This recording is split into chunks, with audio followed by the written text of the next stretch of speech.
Hi అండి. నమస్తే. మామూలుగా నేను దోసలు వేయడానికైనా, చపాతీ కాలవడానికైనా, ఆమ్లెట్స్ వేయడానికైనా, దేనికైనా గూడా ఈ ఒక్క ప్యానే వాడతానండి. చాలా వరకు చాలా మెంబర్స్ అన్నారు నాతో, "ఒక్క ప్యాన్ మీద అవన్నీ చేయడానికి రాదు. అవన్నీ చేయలేము. అసలు ఒకసారి చపాతీ కాల్చామంటే దోసలే రావు" అంటారు. కానీ నేను తీసుకున్నది ఐరన్ ప్యాన్ అండి. ఈ ఐరన్ ప్యాన్‌లోనే నేను అన్నీ చేస్తాను. ఇప్పుడు చూసారు గదా! మీ ముందే నేను దోస ఎలా వేశానో. ఫస్ట్ చేసిన దోస ఇది నేను. ఫస్ట్ వేసిన దోస కూడా ఎంత నీట్‌గా వచ్చిందో చూసారా? ఇదొక చిన్న టిప్ కూడా అండి. పాన్ బాగా హీట్ అయినా కూడా దోస అనేది సరిగా రాదు. అలాగే హీట్ అవ్వకపోయింటే మనం వేసిన దోస అనేది పాన్‌కి అంటుకుపోతుంది.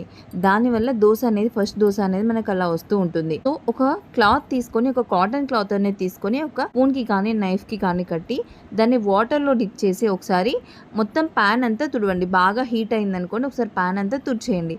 సో, అప్పుడు దోస ఏసారంటే అది మీరు హై ఫ్లేమ్‌లో పెట్టినా గానీ దోస చాలా బాగా కాలుతుంది. బాగా